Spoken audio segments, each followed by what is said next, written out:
MS Dhoni, team India మాజీ captain mister cool Mahendra Singh Dhoni క్రికెట్లో king అన్న విషయం తెలిసిందే.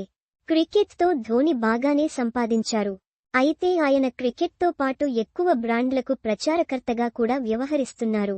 ఏడాది పొడవునా సినిమాలు, టీవీ కార్యక్రమాలతో ప్రజల్లోనే ఉండే సెలబ్రిటీల కన్నా 2 నెలల పాటు ఐపీఎల్ మ్యాచ్లు ఆడే ధోనీతోనే తమ బ్రాండ్స్కి ప్రచారం చేయించుకోవాలని కొన్ని కంపెనీలు భావిస్తున్నాయంటే ధోని క్రేజ్ ఏంటో మనకు అర్థమవుతుంది. 5 ఏళ్ల కిందటే అంతర్జాతీయ క్రికెట్ నుంచి రిటైర్మెంట్ తీసుకున్న ధోని 2024 సంవత్సరం తొలి అర్ధభాగంలో ఎన్నో యాడ్స్ చేశాడు. అయితే ధోని తర్వాత సినిమాలని నిర్మించడం కూడా మొదలుపెట్టాడు. ఇప్పుడు ధోని నటుడిగా మారబోతున్నాడా అనే డౌట్ వస్తుంది. తాజాగా బాలీవుడ్ స్టార్ నిర్మాత కరణ్ జోహార్ ఓ వీడియోని షేర్ చేయగా, ఇందులో ధోని నటించబోతున్నాడు. ఓ కొత్త రొమాంటిక్ అవతారంలో కనపడనున్నట్టు అర్థమవుతుంది. వీడియోలో ధోని హార్ట్ సింబల్ బెలూన్ పట్టుకొని కనపడ్డాడు. ఆ వీడియో చూసిన తర్వాత ధోని హీరోగా బాలీవుడ్లోకి ఎంట్రీ ఇస్తున్నాడా అనే అనుమానాలు అందరూ వ్యక్తం చేస్తున్నారు.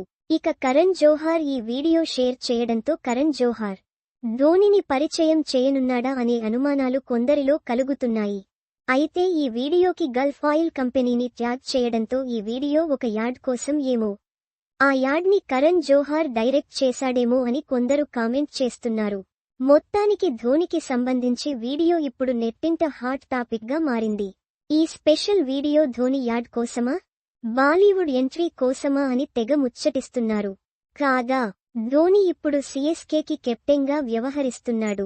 5 మ్యాచ్ల పరాజయాల తరువాత లక్నో సూపర్ జైంట్స్ పై వచ్చిన ఈ గెలుపు ధోని అద్భుత ప్రదర్శన కారణంగా సాధ్యమైంది.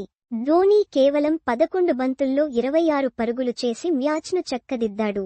శివం దూబేతో కలిసి కీలక భాగస్వామ్యం నెలకొల్పాడు. దీంతో గత రాత్రి జరిగిన మ్యాచ్లో చెన్నై విజయం సాధించింది. A post shared by Karan Johar @Karan Johar